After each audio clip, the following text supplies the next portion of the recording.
这是金牌试睡员狗哥接到的最大一单活，溢价位于大西洋中心的全球最危险酒店。它的地理位置可谓得天独厚，不仅位于风暴中心，底下还生长着许多鲨鱼和梭鱼，因此它还享有大西洋墓地的美誉。酒店开业至今更是无一差评，唯一可以通往这里的交通工具就只剩下直升机了。今天狗哥和他的兄弟秉承着试试就试试的职业操守，立下生死状后，直飞到大西洋中心直接办理入住。随着直升机的离开，他们已经知道自己没有回头路可走了。可问题是这家酒店竟连个迎宾接待都没有了，兄弟俩只好自己打开舱门，赶忙跑进去避避风头。刚一进去，哥俩就一脸懵逼，这鬼地方连房间都要自己寻找吗？没想到转头就遇到了酒店老板路易斯，他也是在无数次的风暴中侥幸得以生存，并热情地带哥俩参观了酒店。意外的是，酒店装修风格朴实无华，简单到没有任何装饰。铁柱表示这风格我喜欢。据老板介绍，所谓的海景酒店最重要的就是一个风景优美，贴近大自然。待会你俩指定美的都走不动道了，赶忙带着哥俩踏上了 VIP 观景台欣赏风景。可刚走上去，就感觉脚下不对劲，这铁板都是松动的，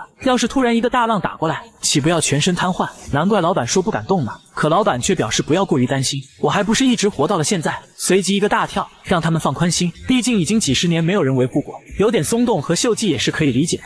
铁柱的身体立刻僵硬起来，可没想到还有更锈的等着他了。老板温馨提示说，接下来请注意脚下安全。几人走着走着，怎么脚下连一块铁板都没有了呢？吓得他一阵头皮发麻，赶紧询问老板这是什么情况。他则淡定地表示这是酒店的特色项目，简称海上风暴，其实就是海上荡秋千，光是听名字就能令人闻风丧胆。顾名思义，就是把人用绳子从洞口放下去，享受海风和海浪的极致体验，甚至还有机会和鲨鱼来个亲密接触。听着老板神武飞扬的介绍，哥俩此时都快要站不住了。可身为超级试睡员的狗哥，为了能保住自己的名号，还是决定亲身体验一下。于是在换好泳衣后，还不忘满脸疑惑地向老板再次确认是否安全。老板更是非常坦诚地表示，放心老铁，你只管签署免责协议，其他的交给我就好。这么一说，瞬间就放松下来，那还等什么呀？赶紧下去呗。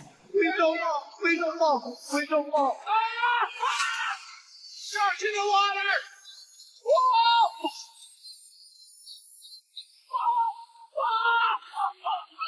如此刺激的节目，也是酒店开业至今无一差评的根本原因，因为根本没有人能活着上来。这么大的鱼饵，甚至连鲨鱼都要感谢大自然的馈赠。然而通过摄像头观察到，鲨鱼似乎并没有什么胃口，他也失去了近距离与鲨鱼亲密接触的机会了。而老板也只能略带伤感地将狗哥拉回平台，并且带着哥俩体验了其他特色项目，在这里甚至还能体验到高尔夫、橄榄球等项目。哥俩也瞬间找回了童年的快乐，只是他们似乎忘记了，打出去的球还得自己想办法捡回来。哥几个竟还在海上玩起了移动射击，没想到海上风力过大，刚刚丢出去的瓦罐又飞了回来。这时老板带来了一个好消息和一个坏消息。坏消息是风暴越来越大，直升机恐怕是不能接他们来了，因此几人还需要多住上几天。不过好消息是，他们能亲身体验风暴冲击下面的铁柱带来的震撼体验。就问你们惊不惊喜，意不意外？为了能够犒劳一下哥几个，贴心的老板决定给他们带来极致的美味。在众目睽睽之下，路易斯很快就钓上来一条不小的小鱼，接着便开始手把手教学。这里的鱼似乎也非常友好，竟然连钓鱼新手都能毫不费力地钓上鱼来，真不愧是钓鱼佬的宝藏之地。哥几个也都有着不小的收获，看来今晚又能美餐一顿了。高端的食材往往只需要最简单的烹饪方式，主打的就是一个原汁原味，没吃完的还可以直接倒在海里喂鱼。用餐完毕后，老板邀请哥几个到停机坪放起了烟花，绚烂的烟花不断在孤独的酒店上空绽放，